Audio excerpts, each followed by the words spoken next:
Welcome everyone.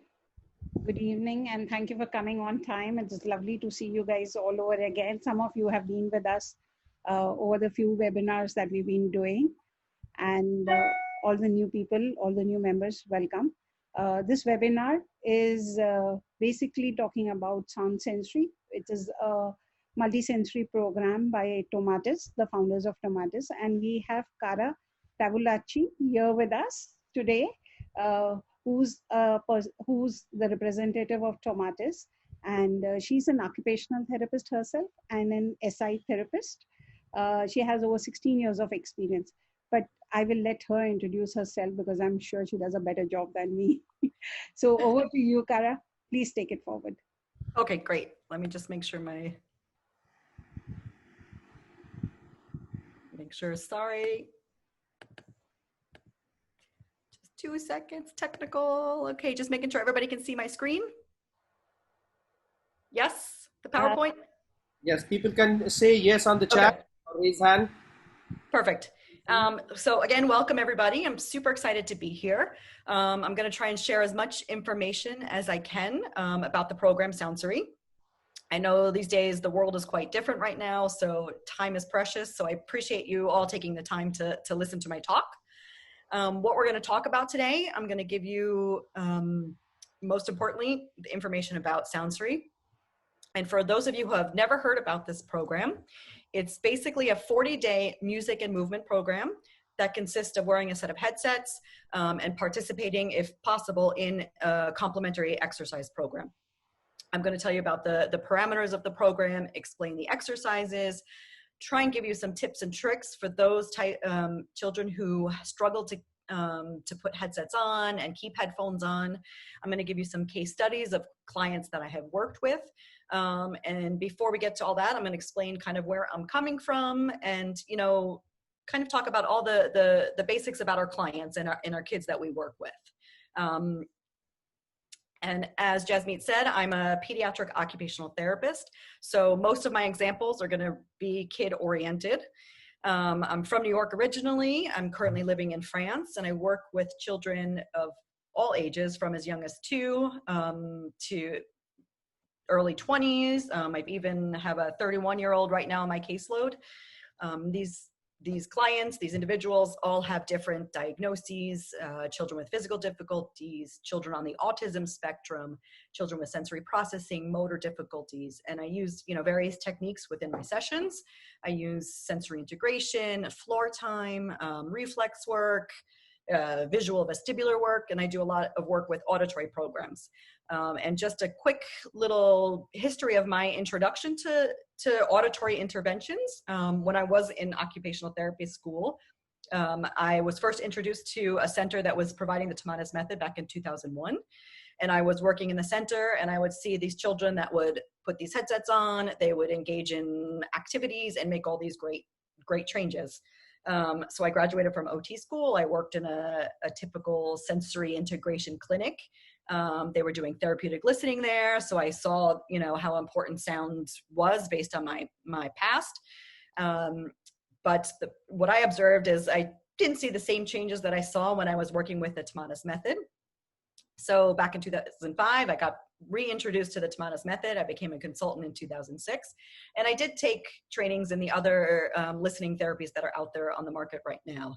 And Soundsory is the latest product developed out of the Tomatis method, and that was launched on the market back in 2018. So enough about me. So I imagine all of you are here today, of course, to learn about Soundsory, but you're really here because of your clients. You're a therapist working with clients. Maybe you're a parent, so you're here for your children. Maybe you're both a therapist and a parent. So let's take a minute to think about all these clients that we work with. You know, they're all different ages. They have all different diagnoses, autism, cerebral palsy, dyspraxia, the list goes on, or maybe they don't have a diagnosis at all. Whatever the client, whatever the age, whatever the diagnosis, whatever the specific goal, motivation, or interest they have, what they're all working on or working towards and what they all have in common is ultimately they want to reach this top of the pyramid. So they want to reach, you know, have good academic learning, be independent in all their daily daily living activities. And they want to have appropriate behavior to meet the different environmental demands that they will encounter during the day. And this is what our families want. They want all their children to achieve this top part of the pyramid. And how they get there is going to be different for each kid, for each family, for each therapist. And if you're like me, you're constantly looking for new tools and ways to work with your clients to help them meet their goals and to be successful in all that they do. And Soundsory is really a foundational tool that will add many things to your client's growth and development. It's not going to take away from your current therapies or therapeutic intervention.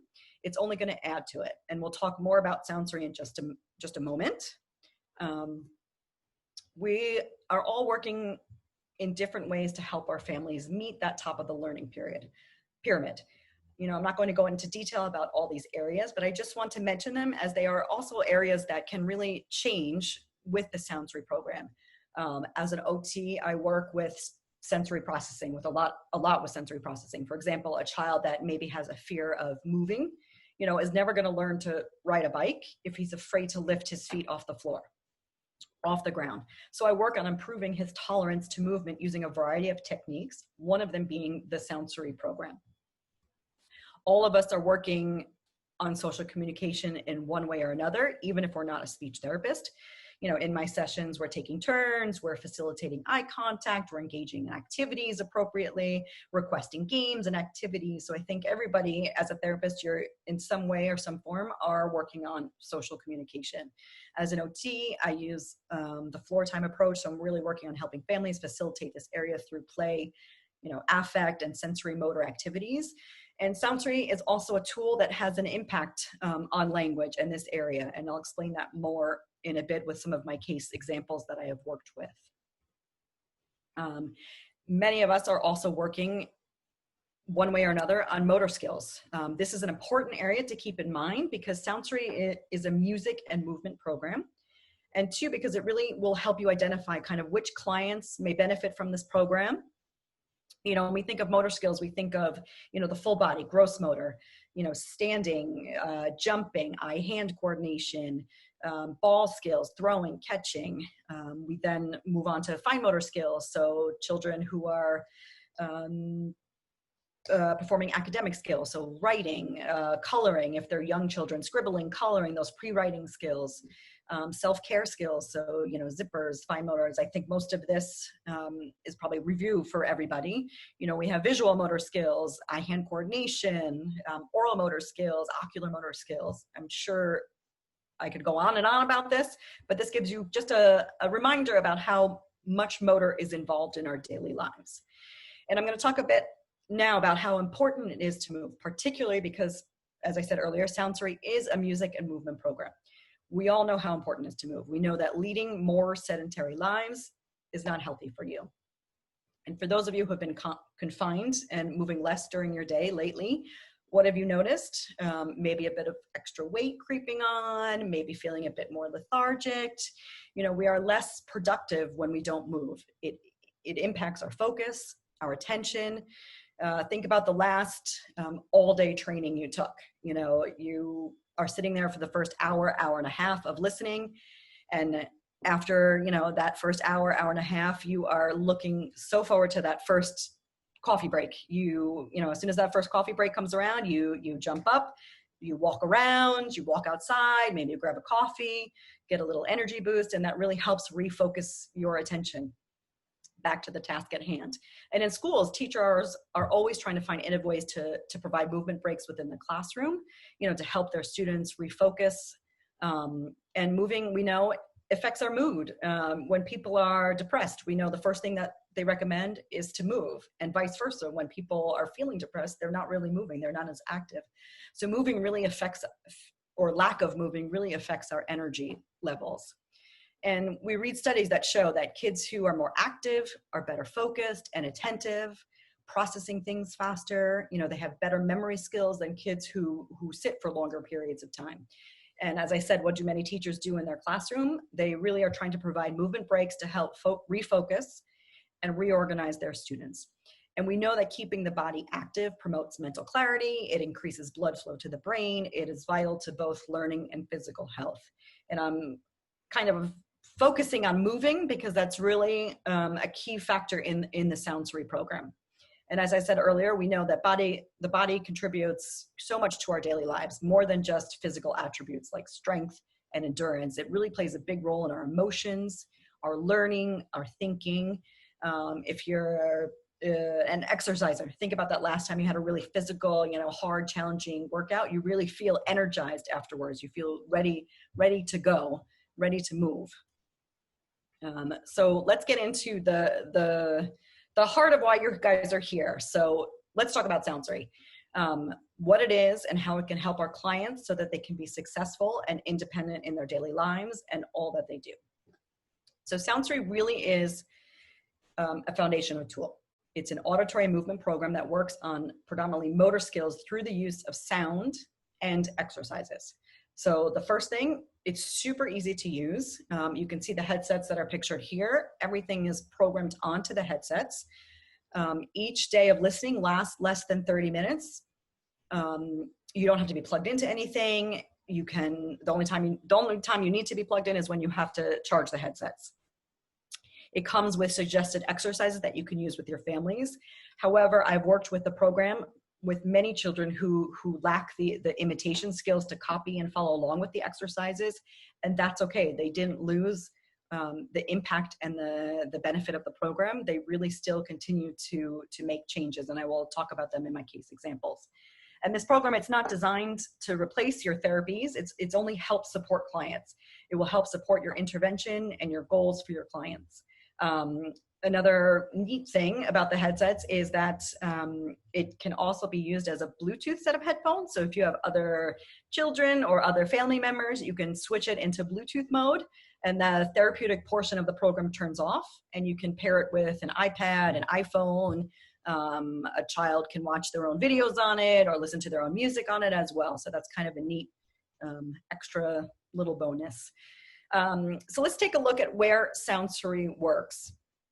Where are the areas that it really targets? And I'm bringing back this picture again, because for me, I think it's a great visual. I think it really helps clearly see where Soundsory is having the most impact. And the main emphasis of the Soundsory program is here at the bottom of the pyramid. We are working on the auditory system through the use of sound. We are working the motor system through the use of sound and the additional exercises. We have an impact on the ocular motor system, the the somatosensory system, the tactile system, that gets stimulated through the vestibular system and through the bone conduction aspect of the program that I will explain in just a moment. You make the tactile receptors on the skin more reactive. The proprioceptive system through the exercises, as well as through the vestibular system. The vestibular system collects the information from the proprioceptive system. The exercises then add another level to support that coordination. So there's a lot of exercises that work on using both sides of the body, crossing midline. There's reflex integration. So that's that next level here on the pyramid. And what I think is important to think about is that, a child who cannot ride a bike is not going to all of a sudden ride a bike after using Soundsory.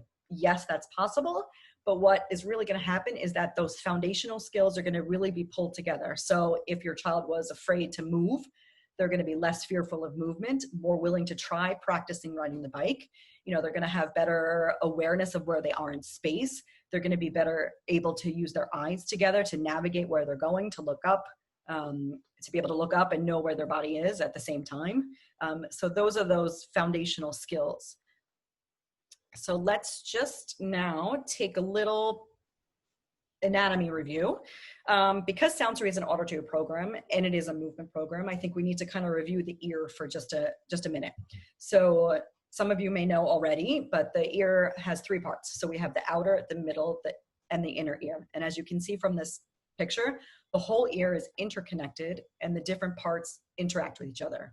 So when you use the Soundsory program, your whole auditory system is getting worked out from the gating process that I will talk about in a minute, that creates a gymnastics of those middle ear muscles to the bone conduction that goes directly to the inner ear, the vestibule, plus the rhythmicity of the music that targets that vestibule, that motor aspect. The classical pieces that we have in the program that target more of the cochlear and language area. So this whole program was created to have this huge impact on the motor part of the ear through music and the exercises.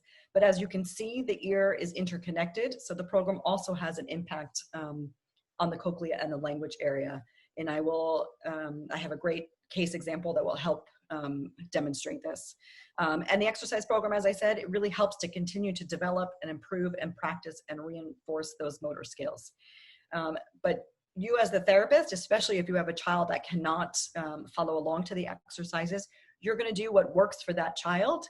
You're gonna do what motivates that child, and you're gonna introduce activities and exercises that you're working on that the child can benefit from while they're wearing the headsets. And I will explain that a little bit more. So as you know, the vestibular system that we keep talking about, this motor system, it's located in their inner ear, consists of the vestibule, the 3 semicircular canals, the utricle, the sacula, and is at the bottom of that learning pyramid, if you remember, and it's involved in all that relates to movement. And I'm kind of overemphasizing this part because I think this is really going to help you identify which types of clients would really benefit from the Soundsory program. So, the vestibular system is how we stand up against gravity. It relates to all our body movements, to muscle tone regulation, how we know if we're moving or not moving. It's involved in how our eyes move together, how we're able to move our head in space, but still keep a stable visual field. So this system is super important. It's, how we all learn to and started to develop. We learn to roll over, to sit up, to crawl, to stand against gravity, how we then learn to use both sides of our bodies, together at first, and then one hand doing one thing while the other hand is doing another thing, such as handwriting. You have one hand that stabilizes the paper, the other hand that is going to be writing your notes and what information you need. So many things develop out of the vestibular system, and Soundsory has a huge impact on this area and the body. So let's take a minute now to really talk specifically about the program itself. So how you can use Soundsory as a tool with your clients, in your practice, at home with your clients, and how it can support your current therapy. And I'm also going to mention some what I hope is helpful tips and tricks to get you kind of started. So first off, what are they listening to in the headsets? So each day, it's a 40-day program. So each day consists of around 30 minutes, a little bit less than 30 minutes of listening per day. So you have 9 different tracks of music per day, with a 10th track that is designed to be paired with the exercises. So the music itself consists of Bach, Haydn, Strauss, marches. There's some children's songs without words. There's gospel, there's jazz, there's Latin music. Each of these songs lasts approximately 2 to 3 minutes long, long enough for the brain to get used to it, to the rhythm, but short enough to avoid that habitual processing. And each day is organized so that specific tempos change several times in order to really challenge the brain and strengthen its plasticity. And it's all the music is put through a gating system to create the specific sound contrast that I'll talk about again. So what that kind of looks like on the headsets is basically you'll have a menu on the headsets, and you'll have days like this. So every day with a 0.1 after it is kind of like the meat of the listening program. So that's the 9 tracks of listening. So once the child or the adult or the individual has finished the 9 tracks of listening, you then just hit the forward button and it moves to that last track every day with a 0.2 after that. And that last track is about 2 to 3 minutes long, and it's designed to be paired with the exercise portion of the program. But if you're a therapist working with kids that have some difficulties, you'll see that as soon as they put the music on, they want to move right away. So I don't often wait till that last 3 minutes. I will have the kids moving, swinging, climbing, playing, as soon as they start their listening program. It's a really, it can be done at home with parents. Parents can purchase the equipment directly, but I also use it within my OT sessions because I find it's really a super powerful warm-up in the beginning. So I'll start a child with the listening on, and will be engaged in climbing, in swinging, like just all full body activities to really get them organized, get them ready to then do more skill-based intervention. So that's the music. So we have the 9 pieces of music, but what's happening with the headsets? How are they listening? So when your client is following the program, they're always listening to the music through both bone conduction and air conduction. So the only time they're not is if you turned the headset to Bluetooth mode and paired it up with your own type of music. The therapeutic portion turns off, the bone conduction turns off, and you're just listening to a regular set of headphones. So why do we want both types of listening? So most headsets just contain air conduction. And this Soundsory is a tool that really is designed to re-educate the ear and the motor system. So by using bone conduction, so that's sounds that are transmitted through vibration, which are 10 times faster than sounds transmitted through air conduction, we can go directly to the vestibule part of the ear, the inner ear, if you remember from that picture, the part that's really focused on all things related to motor. And bone conduction, in conjunction with the gating system that I'm going to talk about in just a minute, really works that vestibule system. You know, because it's faster, because bone conduction is faster, it really acts as a preparation for the ears to then receive sound via air conduction. And this is important because a lot of kids on the spectrum, what do they often benefit from? Preparation, extra time to receive the incoming information, to know what's coming next. So this is a really a good program that could be used with children on the autism spectrum. So what is this gating system? This gating system is really how we work this auditory motor system. So what happens is that when you listen to any of those tracks of music that I mentioned, so a Strauss, jazz, a kid song, the marches, you will hear this perceptual contrast. So there will be moments in the music where the music gets brighter, gets crisper and clearer, and then when it's less so. So it's kind of this, in a sense, dance, almost like a gymnastics of the ear. And this is really different than when you listen to just music on a regular set of headphones. So the music basically stays the same on a regular set of headphones. Yes, the rhythms, the beat, the tempo may change, but there are not these changes in intensity, in timbre. And this perceptual contrast does a few things. You know, first, it surprises the brain. And when you surprise the brain, you make it more attentive to what is happening. And attention is really reward oriented. And in order to make change in the brain, we don't want the brain to tune out the music. We want it to anticipate and predict what is happening, and then to really pay attention to it. And the gating system also creates an agitation of the liquids that are inside the whole ear, the cochlea and the vestibule. And this agitation then makes the auditory muscles in the ears work more efficiently. So specifically the stapedius, which is at the level of the vestibule, so that it can better cope and manage the auditory stimulation. The stapedius regulates these liquids, and as a consequence, you'll see improvements in motor skills, gross motor skills, you know, body schema, knowing where they are in space, spatial navigation, all that foundational part of our pyramid, if you think back to that. And this program and how it was designed was really, in a sense, to a general conditioning of the motor system. So really a foundational program. And I don't know if this visual picture will help understand the gating. So basically the gating is this perceptual contrast, you know, where the music gets brighter and softer. So it's really kind of agitating these liquids in the ear so that your ear can then better, and the muscles in your ear better accommodate to it. So if you think about, if you're driving in a car and your car doesn't have a good shock absorber, like everything is going to be felt as if it's a huge message, a huge input. Even in the tiniest little bump, if your shock absorber doesn't work, it's going to be felt very strongly. And that, I think, is what is often the case for a lot of our children on the autism spectrum. A lot of our kids with sensory processing, they don't have good shock absorbers in their ear. So sometimes everything is taking their attention and their focus. Sometimes they have sound sensitivities. They can't block out all the information. So this gating system really helps to re-regulate that, and so that their middle ears can help not dampen, but help absorb that auditory information and process it more efficiently and as it should be processed. So that was a lot about the auditory portion of the program. So just to keep in mind, so it's a 40-day program. You know, it's 30 minutes of listening. You're listening through both bone conduction and air conduction. You have about 10 different pieces of music per day. And you also have a gating within the music that's on all tracks of music. And in addition to the auditory piece, we have an exercise program. So there are a few things that went into creating the exercises. One, we didn't want clients to have to buy another piece of equipment, like a balance board, a therapy ball. We really wanted everything to be done through the body. And we wanted to really support and target those foundational skills.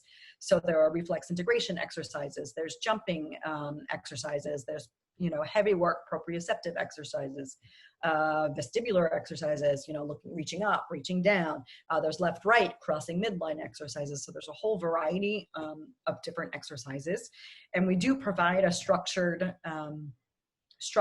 exercises in that you will, listen to your first day, then you can follow along online. That's where the videos to show which exercises to do are located on our website. You'll get, if you do end up purchasing the equipment, you'll get a login code so that you can see the exercises. But as I said, I've had kids that they couldn't do the exercises, so they just listened to the program and they still made great changes. And that's really important to, I think, at least take away from today, is that, just because my child can't copy the exercises as we design them, doesn't mean they're not going to benefit from the program. You can incorporate your own exercises. You can modify these exercises. If I have a child that can't hop because one of the exercises is hopping, then I'm going to keep jumping. We're going to jump 2 feet together. If they can't jump independently, I'm going to hold their hands and jump. So there's really so many ways that you can modify and adjust the exercises to meet the needs of your child. And because parents can buy the product directly, we also wanted to just provide a structured set of exercises that if they wanted to follow along with, they could. So there's really a lot of options, and there's a lot of flexibility that Soundsory provides. And the purpose of these exercises is really that, learning starts with the body, and,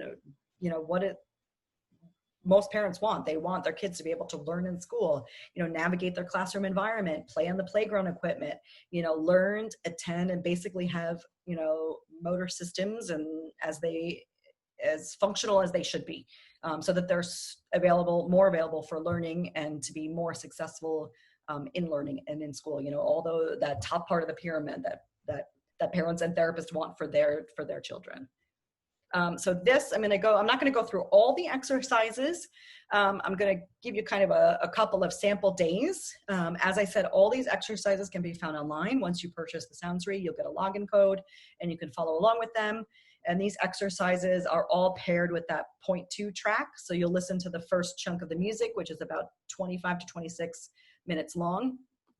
And then that last track will be where you'll do these exercises with.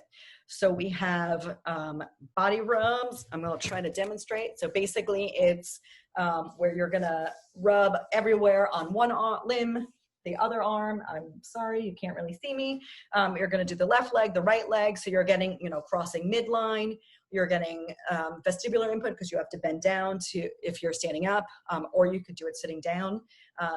If you're a parent and the child can't do it themselves, you can do it on the child. So there's a lot of flexibility within the exercises as well. And you as a therapist will probably know how to modify, adapt, and adjust the exercises. We do sky earth stretches where we're looking up and then we're bending over to touch our toes. Front back jumping, basically jumping forwards, jumping backwards if they can. If they can't, let's just jump up and down in place. Open and close is basically the moral reflex integration exercise. And this one is really a cool exercise to do. And I was working with, and I'll talk about him in just a minute, but a 31-year-old who had a brain injury and had a lot of issues with his cerebellum. And that's all that's related to that, the quality of movement, the rhythm, the timing, and things like that. And this was a great exercise for him just to coordinate opening and closing our arms and our legs. Then as we get a little bit further into the exercise program, we still want to keep that kind of contact with the body. So we do snow angels where you're lying on the ground and you're moving your arms open and your legs closed at the same time as your full body is laying on the ground. You could do it on your belly, you could do it on your back. Back cross crawls is where you're laying on your back and you're reaching your right arm or elbow to touch your left knee and then switching sides. The meatball is when your knees are up, your arms are crossed over your shoulder and your head is flexed in. And then Superman's when you're lying on your belly and you're trying to lift your arms and your legs up at the same time. And again, these can be modified, can be adjusted, but we wanted to give a sample of things that would be beneficial for the clients that would be using the product. A little bit further in, we get a little bit more into more fine motor exercises. So we're still keeping contact with the body. So we have our body taps on both arms, both legs. We have jumping thumbs. So we're trying to get a little bit more of that fine motor coordination. If you know the itsy bitsy spider, I'm not sure, but it's basically where you're twisting thumb and finger and making your spider crawl up to the top. And sledding is another reflex exercise where you reach your arms out, where you're sitting, you're not sitting, you're kneeling, you reach your arms out as you pull your knees towards your arms. So let's talk now about what results can you expect to achieve from using the Soundsory program, from participating in the exercises. So these are two examples that I'll talk about, and I'll add to that adult that I was mentioning too. I'm going to start with the little boy on the right, Camille. So he is 5 years old. He was diagnosed on the autism spectrum. He had pretty significant language delays. He had language, but it really took a lot of prompting and coaxing and really, kind of doing cartwheels to get him to use the words that he had. My OT goal, because when I looked at his motor skills, was, he had the poor posture, he would W sit, poor endurance. He would come into the gym, maybe climb up on a swing once and then plop into the cushions and, be fine to just kind of hang out on the cushions. He had difficulty with imitation and initiation of movements. He was a little bit fearful of movement too. And I talked about his language.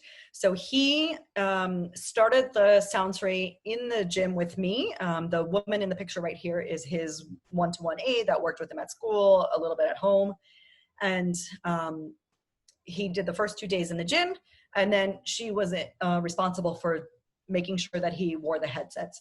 And because I knew Camille, and I knew that just adding that extra level of exercises was going to be just too complicated for him, I just told his one-to-one just to have him listen to the music and, he can play, he can do things like that. We're not going to worry about the exercises. So he only listened to every day that had the 0.1 after that. So that's about 9 tracks of music, about 20 to 27 minutes long. And this little boy made significant change. After the first 2 weeks, he was coming in. He would climb up onto a swings that he's seen before, swings that have been in the gym, and it was like 6, 7, 8 times he was climbing up and falling down. He was so much more open. He had pretty decent eye contact, but he wasn't always connected. And there was this level of movement. He was just connected more. After another 2 weeks, it was amazing. He was repeating words quicker. You just had to prompt him a little bit or give him the gestural cue, and he would find his words, and his phrases were longer. There were 2 to 3 word sentences, and he was using his voice more in our sessions.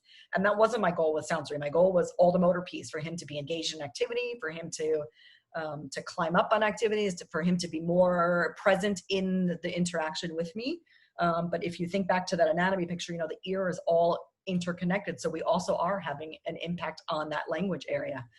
After another 2 weeks, what was so cool to see was that he was initiating interaction with me, which he had never done before. He would come in, he would see me, he would, they would say hi to me, he was there, but he wasn't reaching out to me. I was always bringing the interaction to him. And he would come up to me. He was, teasing me in a playful way. We were playing with mirror games. Like, it was just really cool to see him bring the activity to me, which he hadn't done before. So that's my little guy, Cammy. Another young man, he's 18 years old. He has Down syndrome and some autistic-like behaviors.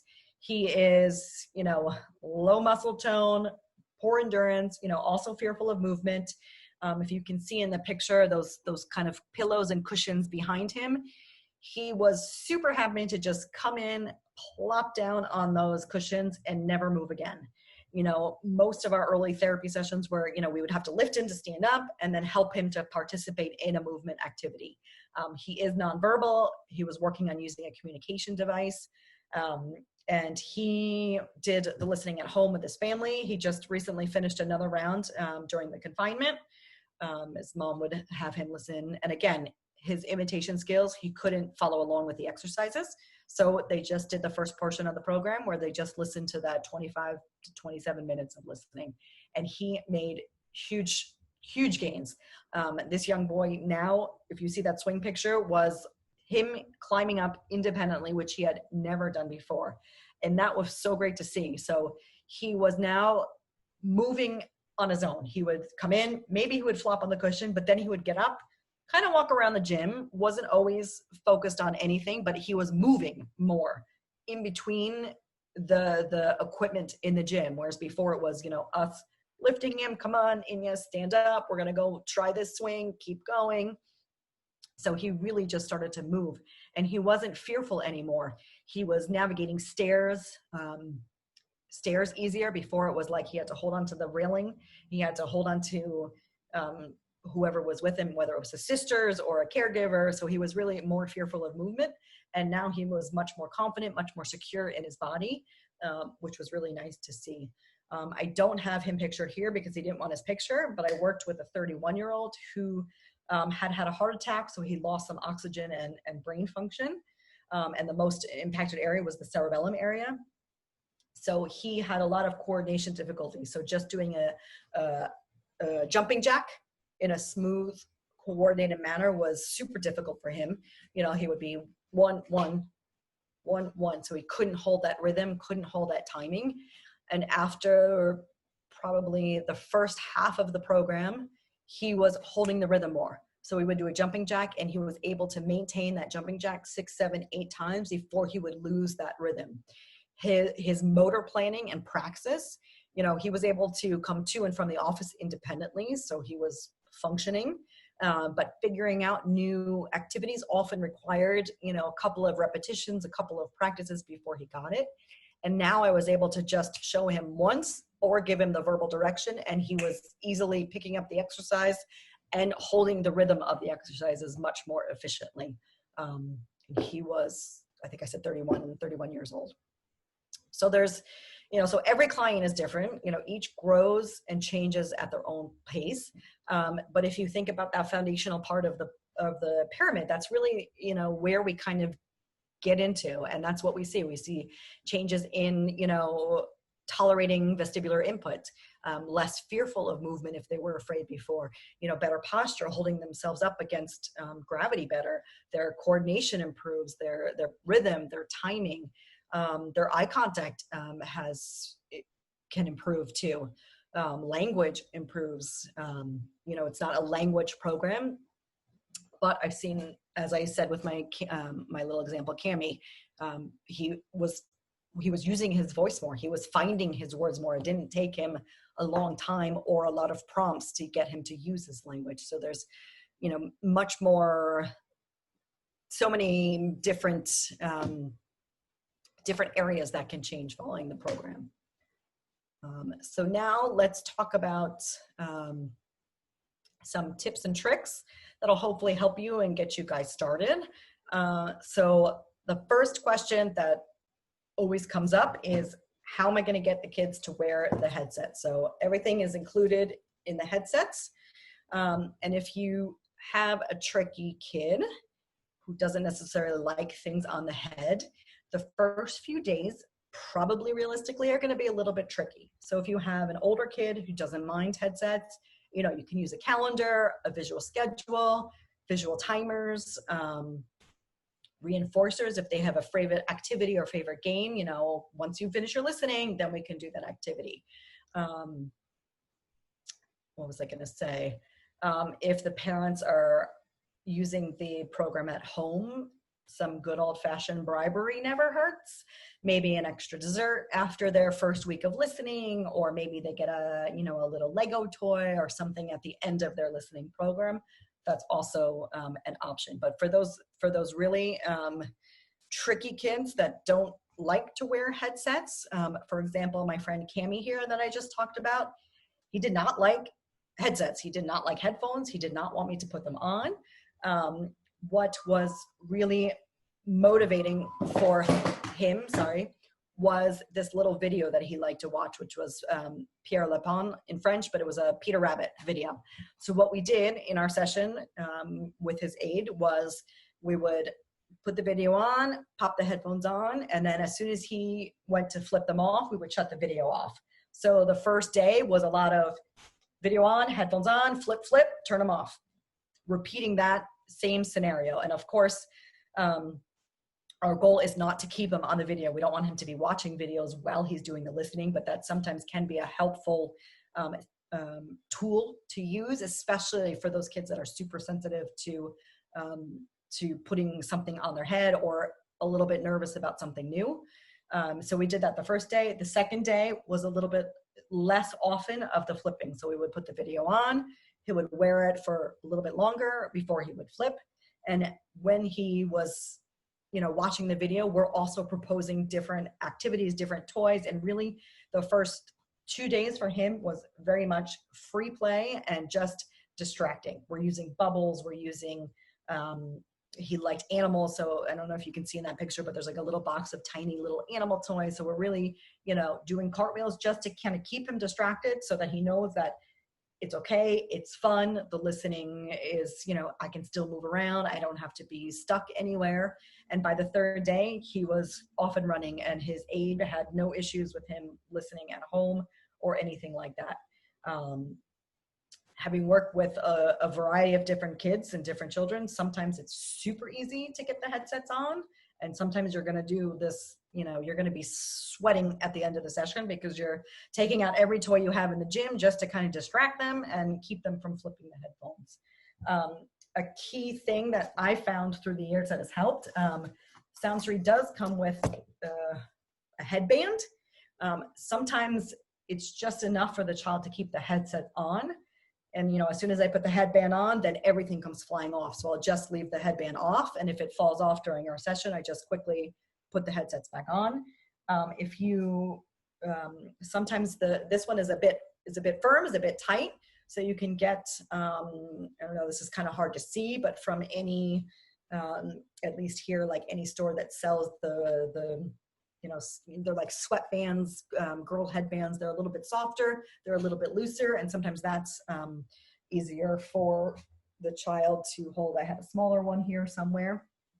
But if I would say if the child you're working with, as soon as you put the headband on, is flipping the headsets, I would just forget about the headband together. But if you have a child that has no problem with the headphones, then I would keep the headband on, especially if you're doing a lot of physical activities and moving.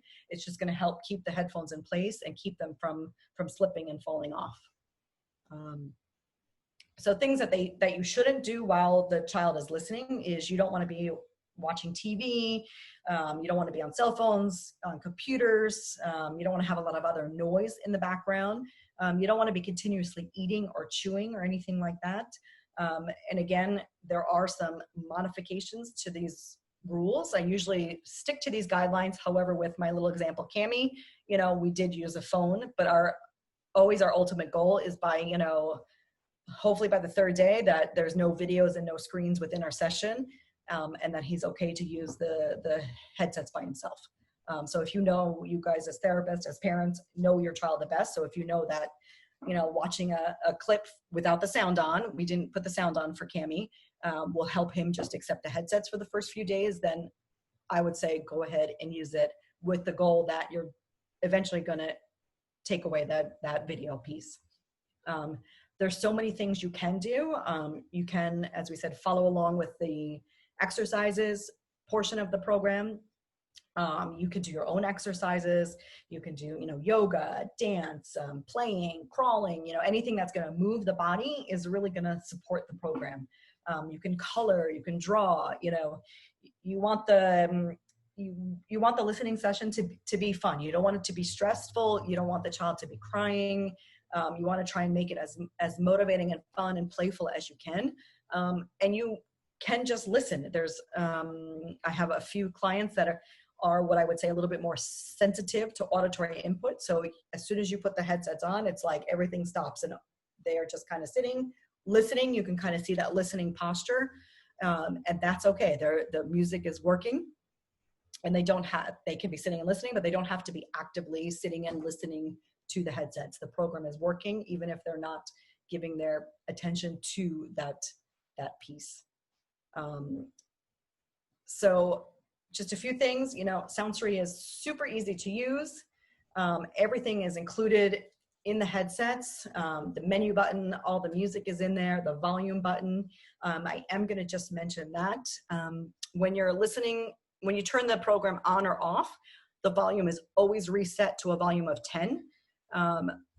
For me, that's a little bit loud. And for most of my kiddos that I'm working with, that's a little bit loud. So I always drop it to about 5 or 4. I check it on myself first before I place it on another child, just to make sure that it's comfortable enough to hear the music and still hear what's going on around you. A second thing that's super important is that the bone conduction piece that I was talking about really has to be in contact with the head. So you can't have anything underneath it. You don't want them wearing a hat. Some of your more sensitive kids may complain about this piece. And what you can do is you can just shift the headset. So if they're wearing it here, you can just shift it backwards a little bit. You can just shift it forwards just to kind of alleviate that spot where they're complaining about it. You don't have to plug it in, except when you're charging it. It can be used as a regular set of headphones. And that's kind of nice, especially if you have children that are not as interested or keen on wearing the headsets, if they show a sibling that's wearing it. So the sibling could listen to the music itself, or they could pair it up with their own music so it looks like they're doing the program. So the sibling can then see that, oh, my brother's doing the program. It doesn't hurt. The headsets are safe. Okay, I can do it. Is another good motivational tool. So a couple things. I think I pretty much talked about this, but don't forget to charge it. You get about, I think the battery life is 10 hours. It's 8 to 10 hours of listening, and each day is less than 30 minutes of listening. Always check the volume before you place the headsets on somebody else. Make sure the headphones are positioned correctly. You'll want to, if you're a therapist, you want to keep track of the program, but you want to make sure you instruct your families too, if they're listening at home, that they're keeping track and knowing which day they are on. And that's what parents will have to do, especially if it's a child that can't tell you when the headsets are finished. You'll want the parent to just kind of note the time on their watch, that they know when they started it and when it should be finishing roughly. You want to keep an eye on the child. If you're in a therapy session, that's easy. But if the parent is listening with their child at home, just to tell them, make sure your child is wearing the headsets, make sure they're, close enough that you can see them and that they haven't shifted the headphones off. And you can follow the exercises that we created, or you can create your own. So there's a lot of different options and ways to use the program. So this is a little bit of the product information. And maybe Jasmeet, well, I'll talk about this, but it's basically the product itself is $299 US. And we are offering a special discount code for today's attending today's webinar. Basically, there's a 14-day money day back. The product is guaranteed for 2 years. And in the promotional offer that we're offering, there's also free shipping included. And that will all be explained in a minute. And then research. Usually that's the next question. First question is, how do I get my child to wear the headsets? And then, what about the research? Where's the research? So as we mentioned just in the beginning, this program was developed out of the Tomatis method. It's not the same as the Tomatis method, but it does have a lot of the same features. And I can talk more about that if anybody has questions about that. So there are a couple of research studies that are in the works. This product, again, just came out in 2018. There's lots of information about the Tomatis method. I have my own personal experience from using it, and a lot of other clinicians that have been using it that have posted on our Facebook groups and our Google groups that have gotten good success and good results with the program. So now I think we'll open it up to questions. Oh, and this is contact information, sorry. Great presentation, Cara. So the first question was, how long does a child should listen to the music? So ideally you want the child to listen for the full amount of time, being roughly, if you're not doing the exercise portion, about 26, 27 minutes of listening. I always, because I know some other therapists that will start off with like 5 minutes of listening, then build up to 10 minutes, and build up to 15. I don't work that way. That's just my personal preference and opinion, because I think getting the headsets on is easier if you just for the 25 minutes say that this is the rule, headphones are on, and that's that. If it's a new, a first-time user, I think, completing a minimum of 30 days is, minimum of 20 to 30 days is ideal. I have the young man Inyas, he did the full 40-day program, no problem. I had another little girl, she had Rett syndrome, and she did the full 40-day program, but she needed more breaks in between. So after about the first 2 weeks, the mom found that she was just a little crankier than usual. So they took a break for the weekend and then continued on. So I don't know if that totally answered the question. I think as close to the 40 days as you can is ideal, but everybody is different. Everybody responds to new interventions differently.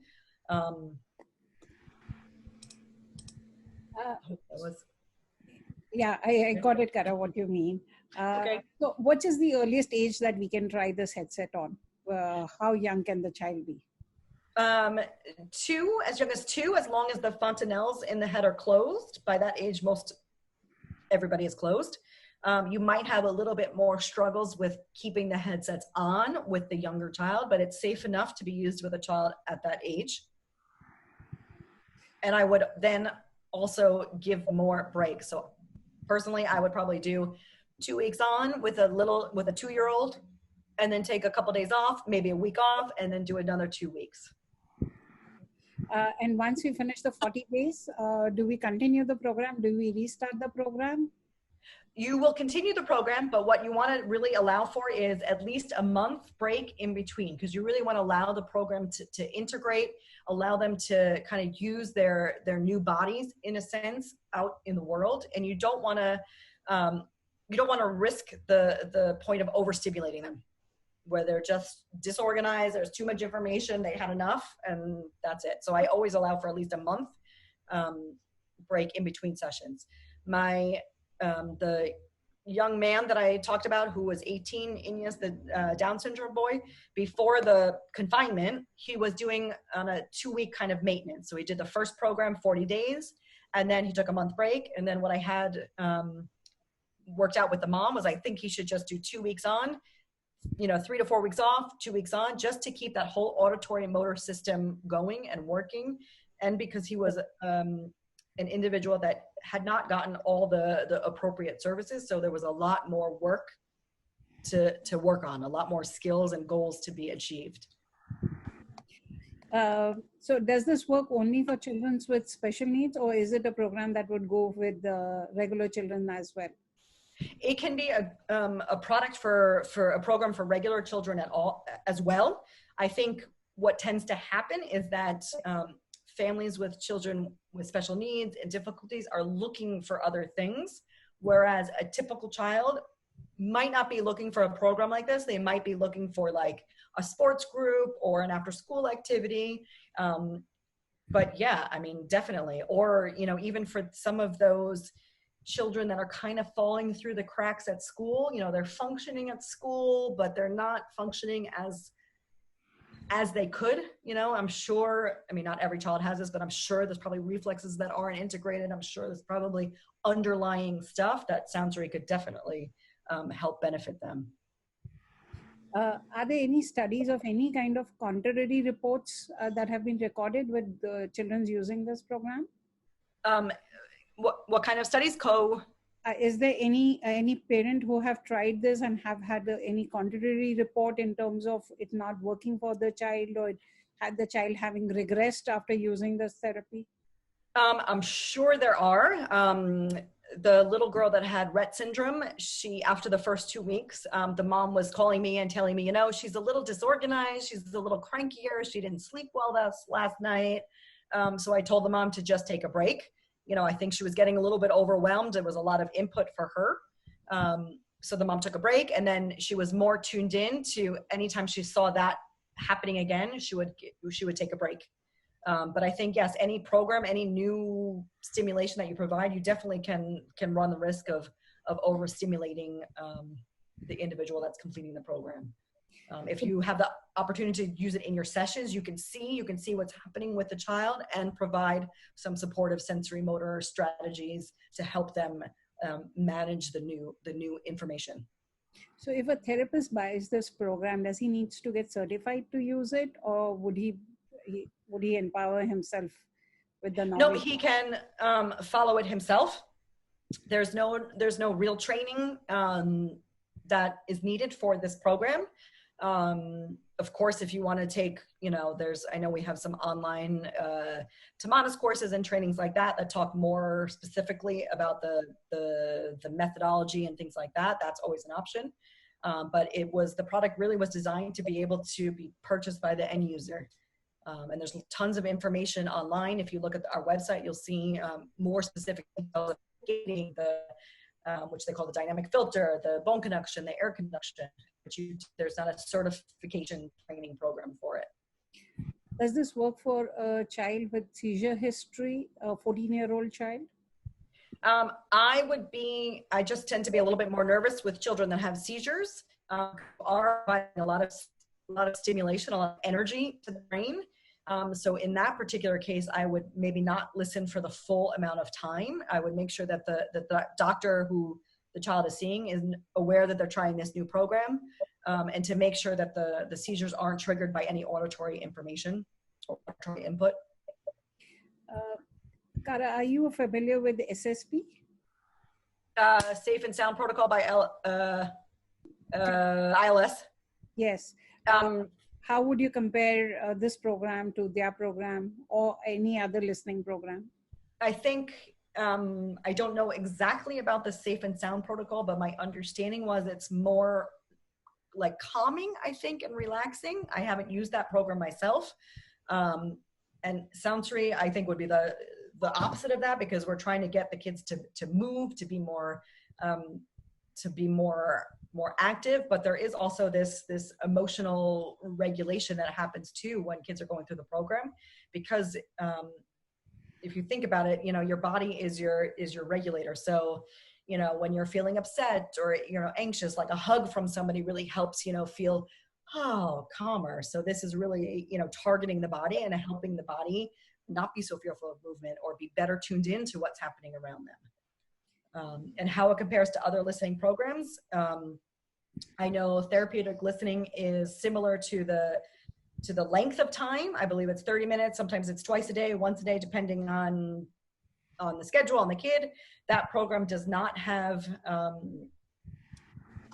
bone conduction in it. It's like open headsets. I think most other listening therapies, so this Soundsory and Tamana's both use what's called monaural headsets. So that's where you're getting the same message to both ears. And the other listening therapies, like the listening program, integrative listening systems, therapeutic listening, use stereo headsets. I think ILS has its own program, and they have bone conduction. I'm not sure what their bone conduction is like. What I do remember is that In my training course that I took, you could turn the bone conduction off. And that's not the case for Soundsory and Tamanis, because we really believe that, that bone conduction sound acts as a preparation for the auditory system. So that's key in the Soundsory and the Tamanis program. So if you take away bone conduction, you're taking away the impact of the program. So one of the parents has asked a question. Sure.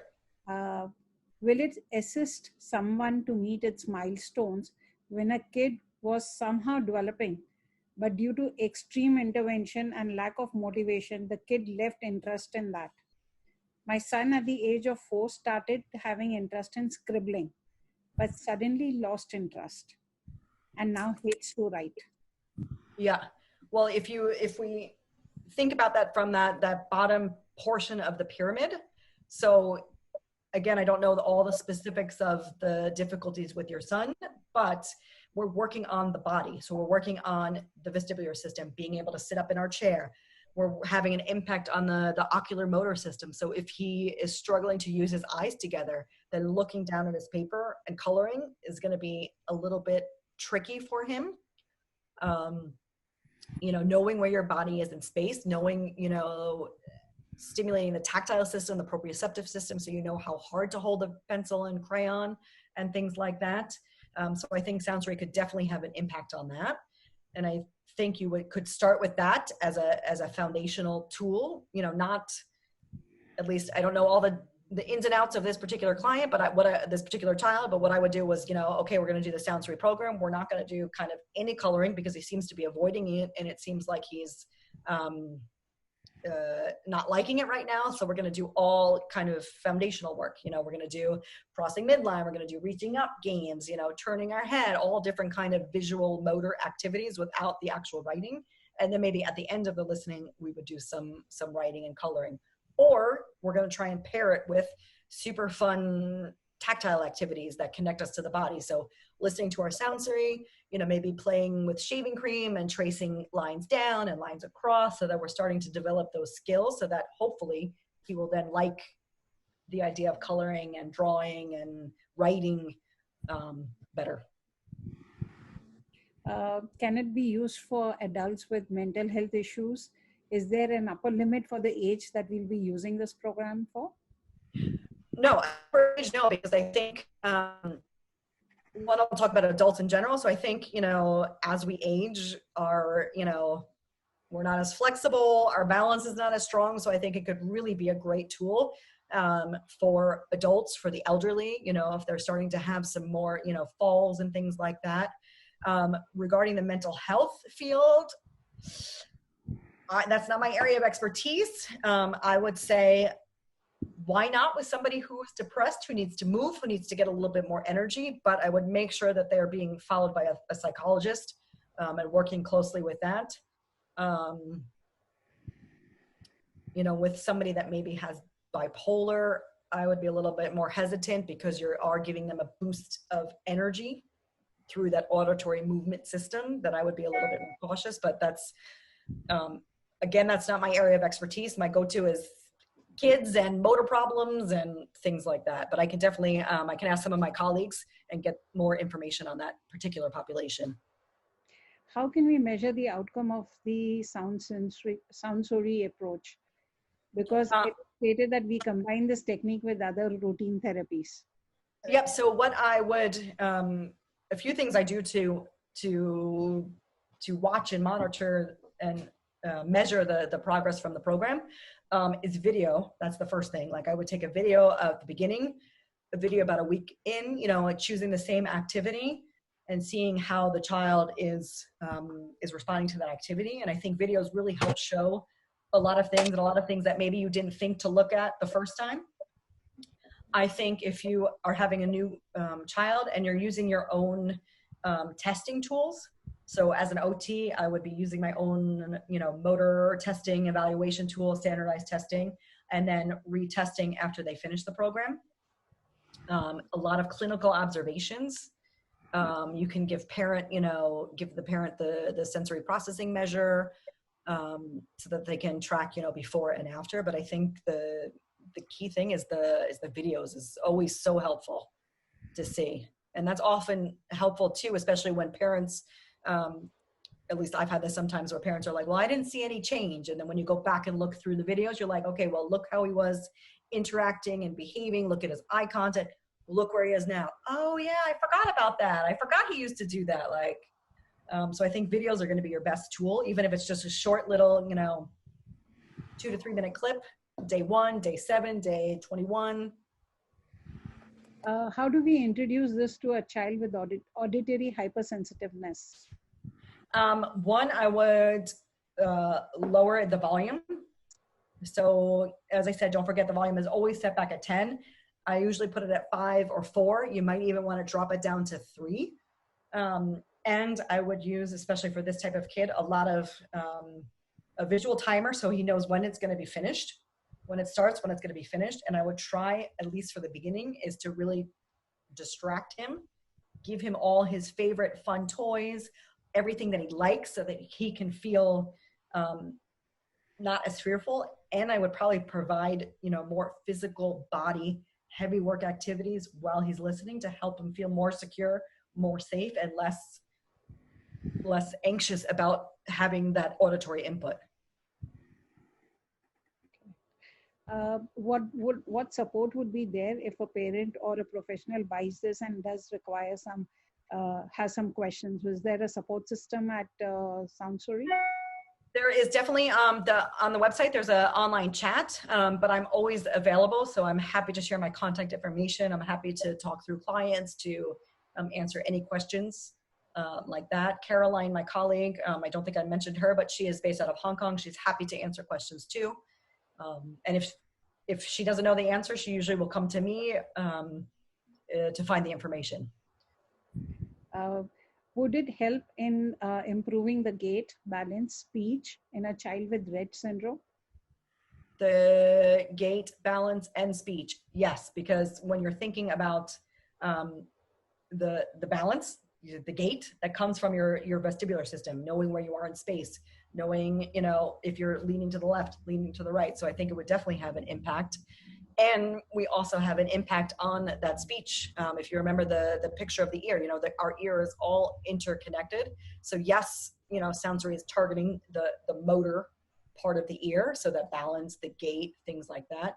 But we're also having an impact on this language. We have classical pieces specifically put in there because they're more full spectrum music. So you're tapping into that cochlear, that language processing area. But we find too, because how the music is designed, so you're listening, as I said, through air conduction and bone conduction and this gating system, it works that auditory system so that you're better able to tune in, use your ears more efficiently, filter out what's happening in the background to be able to listen to and repeat what is being said to you. Have you any experience or any trials conducted for a child with Angelman syndrome? I do not know, and I'm not sure if there are. Mm-hmm. But again, I think not that the diagnosis doesn't matter, but I think what you want to look at or think about is, okay, my child that has autism, my child that has Angelman, my child that has cerebral palsy, what are the motor skills that I'm worried about? What are those pieces that I'm looking at?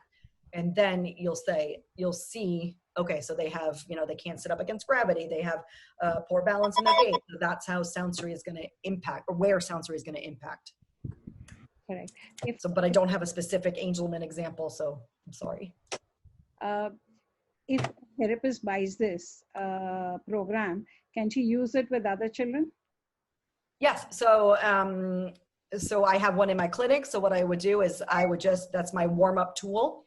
So I use it with one of my clients in the morning. You can just wipe it off with a disinfectant wipe and then dry it off so it can be sanitized. Or you can get, I know they sell these like paper ear covers that you can put on the headset so that you can take them off and then put new ones on for the next client. I have done this before because I was so motivated that the child would benefit from the program that I lent the program for the week in between my sessions. I was only seeing this child once a week. So I lent the equipment just to get them one, to see if they would actually complete the program and follow along with it.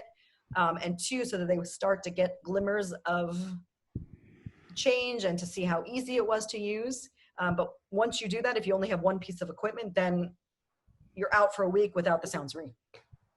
And you also run the risk of, if your client never returns it to you or breaks it, so you would want to make an arrangement or some sort of guarantee that if that does happen, you have some compensation for that.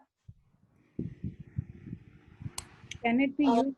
Sorry, Manisha, you have a question to ask? Yeah, I have few questions. Are you done? Then I can wait. And, Go ahead.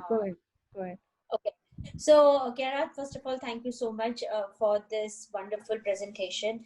My first question to you is, there are some kids whose auditory is extremely stronger.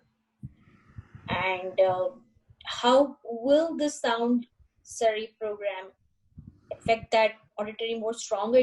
What will happen? Because that auditory skills will get more stronger with it because of the bone conduction, or? Do you mean that they're like overusing their auditory system and skills underneath are not developed? Yeah. Like auditory, they can process it extremely faster. They can understand things and comprehend it at a cortex level extremely faster. So in the past, they had done some of the tomatis and auditory listening program and neurofeedback. They've seen that the cortex started getting very much better and better. Receptive skills were high, but expressive were not such great. And so they just worried that the ability. Yeah. I mean, I guess for that particular situation, I might not gear them towards the Soundsory. I might gear them toward this other tool that we use that works on this audio vocal tool. It's called the forebrain, where that works on expressive speech. Okay, because I know that the child has a hard time of that consciousness. There are a couple of kids that they cannot hear their own voice. So when they talk very loudly because they're not aware. That's the reason, that was one of the reasons I was so much interested in the forebrain for those set of kids. Yeah, and that's a great tool. I mean, just so you see what it looks like, what it is, there's no music or anything like that. It's just a small set of headsets that go around the head. I don't know if you can see. So they're just kind of hooking on my temple here. And then there's this microphone. So basically the only way it works is if they vocalize, if they use their voice, and then you're hearing that directly through bone conduction. If you remember, bone conduction is that faster pathway right into the inner ear, to that whole auditory system. So it helps work on that self-awareness, the modulation of the voice and things like that. Second question was, what is your experience with children with cochlear implants? I don't have much experience with children with cochlear implants, and I don't think you would use an auditory program because you run the risk of having like feedback and things like that. Okay. I think if you had more of a child that had some hearing loss, so maybe they wore hearing aids to help facilitate that, I think you could take the hearing aids out and maybe augment the volume a bit. And of course, it's not going to fix the hearing that they've lost, but it might help improve all their other hearing that they have. Okay. Besides for tricks and tips, how do you consider tactile hypersensitivity in getting used to headphones? I really think it's, for me and my experience, knock on wood, I have in all my years since 2001 had one child that did not accept headsets. We brought him into the gym every time, in the morning, after lunch, before lunch, in the evening, like no matter what we did. We brought him in sleeping, would sneak the headphones on. He would not accept the headsets. What usually happens, or at least for those really tough kids, it's really, I bring mom or dad into the room with us, because realistically, you need two sets of hands. You need one person to be kind of guarding the headsets while the other person is bringing toys and distracting. And it's really, a first day can be like that. It can be where, I'm sweating afterwards. I've taken out every single toy. We've done bubbles. We've done messy play. Like, the gym is a disaster. And it's really just that distraction. You're really just trying to distract. And I just keep insisting, like, that's the rule. Headphones on, fun, fun, fun. Headphones on, fun, fun, fun. And it's a lot of this dance back and forth. So separate those kids. If you have 2 kids starting a first day, put one in the morning, one in the afternoon to give yourself some time to breathe. Does the music work across cultures? I would think so, because there's no words in the music. You know, it's jazz music without any words. That's a really good question. My guess would be yes, but I think everybody has their own emotional response to music, to different songs. You know, some music you love, some music you're like, no way, no thank you. But there's no words in it, so it's just really rhythmic, and they're very short pieces. So theoretically, if you have somebody that really can't stand, like say you have an older person who really can't stand the child song doesn't have words, but if they really don't like it, just have them fast forward and move to the next one. Okay. Can you use forebrain and Soundsory together? You can use them together, not physically at the same time, but you can use, you know, or how I would work my sessions would be to use Soundsory as our warm-up with all the physical, you know, heavy work activities. And then I'm going to add the forebrain in the second half of our session. Okay. So yes, you can use them together. Okay, and I think the last question, I have a few more questions coming. I think you answered about seizures, right? Any other precautions, contradictions besides seizures? I think any, you know, medically fragile individual, you know, as a therapist, I just always err on the side of caution, even if I'm not using an auditory program. So I think it's really, I guess I would label those individuals. The 31-year-old that I worked with, you know, he had a heart attack, he has a pacemaker, and he was okay doing the full round of listening. You know, the beginning he was a little bit tired, but he accepted it fine. But I think seizures would be my main hesitation and cautious. So again, what's different about the music in Soundsory as compared to normal music? Well, normal music does not have, if you're listening on just a regular set of headphones, you know, if you're listening to just Mozart music on a regular set of headphones, it doesn't have that bone conduction and air conduction. So bone conduction prepares the ear to then receive the sound coming in. And it helps, you know, it goes right into that inner ear, the vestibule, that motor part. And we also have that gating system. So that gating system is that perceptual contrast where the music kind of seems brighter, up, up, up, up, and then it kind of relaxes. So you're really working out those middle ear muscles, where regular typical music is just, you know, changes the beat, the tempo, and things like that. But you're not going to have this, oh, it's brighter, softer, brighter, softer. And I think I might not be 100% correct on this, but I think most headsets that you buy from a store or anything like that are stereo headsets. They're not monaural headsets where you're getting the same message to both ear at the same time.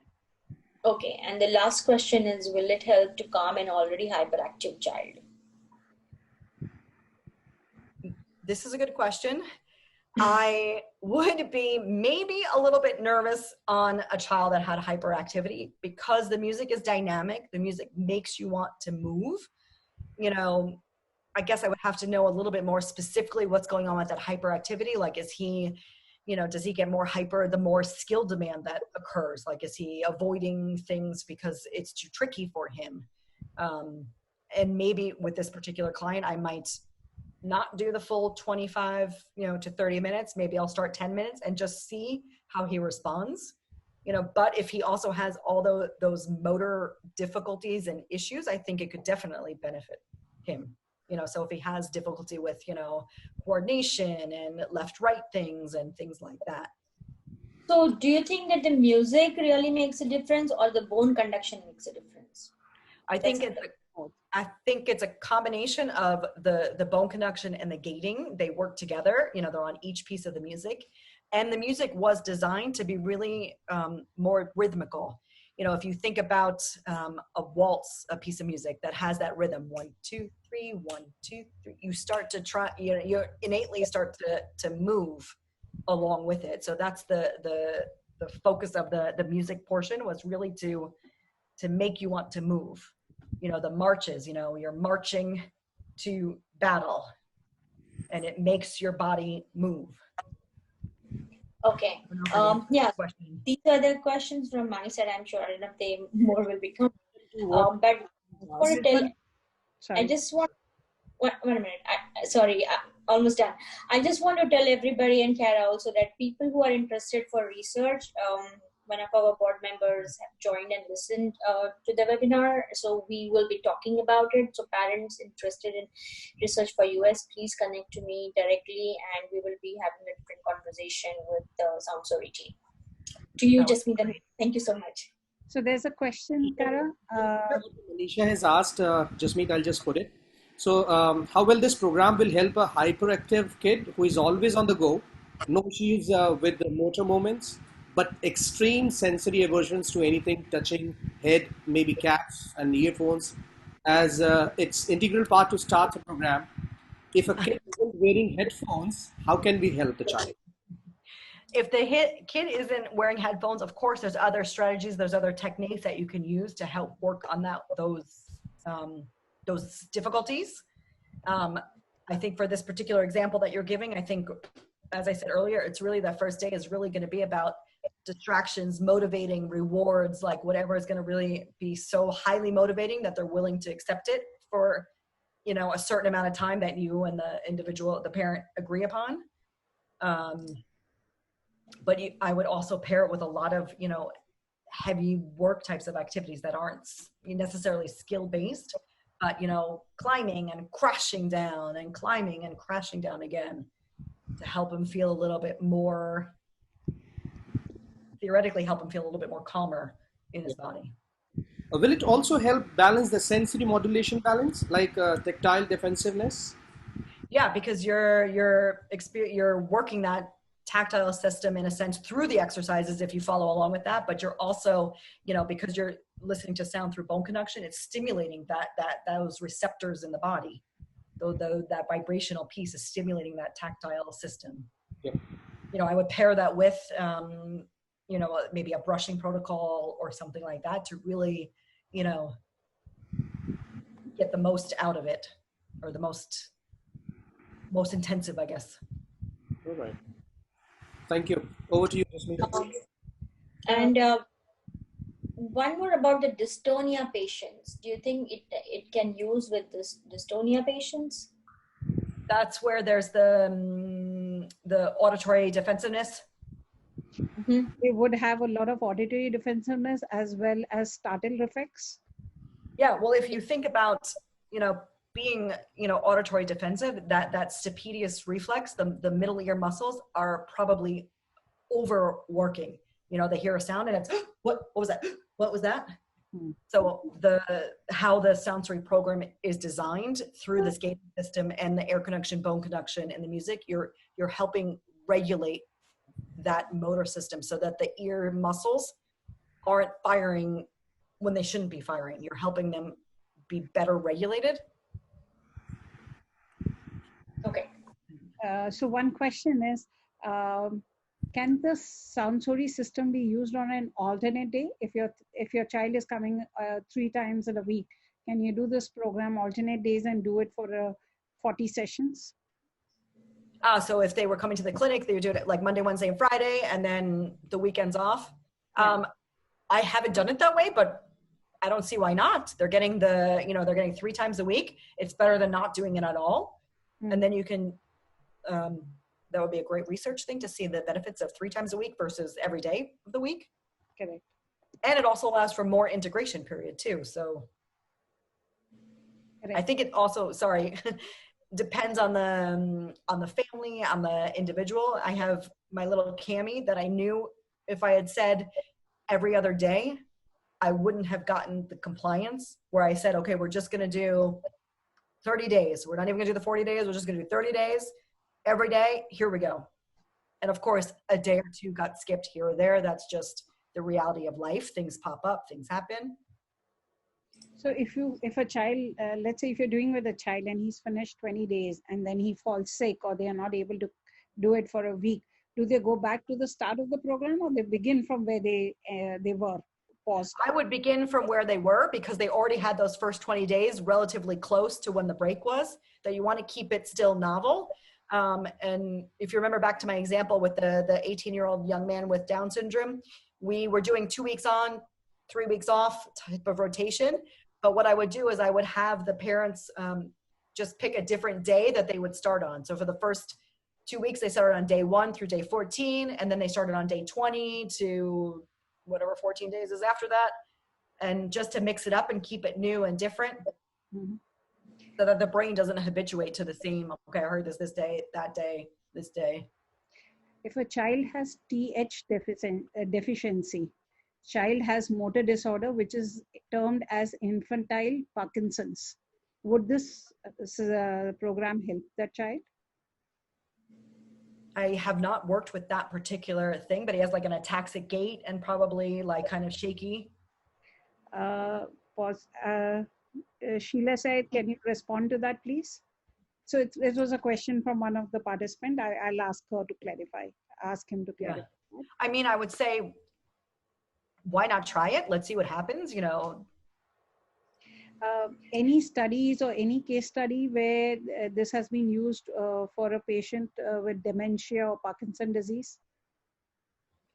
No, not that I am aware of. There might be practitioners, and Caroline has that information, who have worked with that population. But I don't have those examples. And unfortunately, there's not a ton of research yet out there. Can you just repeat the protocol? It is 5 days in a week or 40 days? So again, there is flexibility within that, but usually what we say, it's a 40-day program. You listen as much as you can. If it's 5 days per week, great. And then you have the weekends off to kind of relax, and then you go back to the 5 days again. With my, I keep using my Ineos example, my 18-year-old Down syndrome boy, I would give him 2 weeks, and he would do those 2 weeks consecutive, so weekends too. And then he would have 3 weeks, 4 weeks off, depending on what was happening. So I think if you're working directly with the client and checking in and periodically seeing the individual, you'll get a better sense of, okay, I should keep going. Okay, no, maybe they need a little bit of a break. So we have a clarification regarding the TH deficiency that I asked you a question. The child has motor coordination problems, ataxia, poor motor control.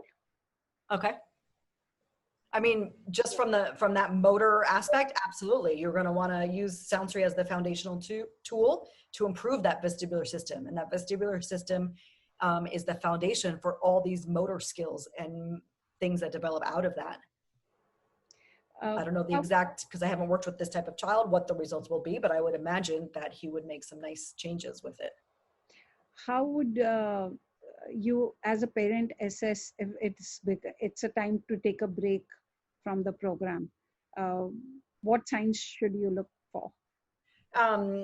Usually what I see as a break, so, I think you'll know if the child is just, I don't want to listen, I don't want to have the headphones on, versus, maybe their, sleep gets a little bit thrown off, or they just seem a little bit crankier than normal, or than usual, or they just don't seem like themselves, then yes, let's take a break from the listening. That was my, I should have put her on the presentation, but my young little girl who had Rett syndrome, that's what was happening. The mom said, last night she didn't really sleep. This morning she was a little bit more emotional than usual. And so we just said, okay, the only thing different that she was doing was the Soundsory. So, okay, let's take a break. Let's take the weekend off.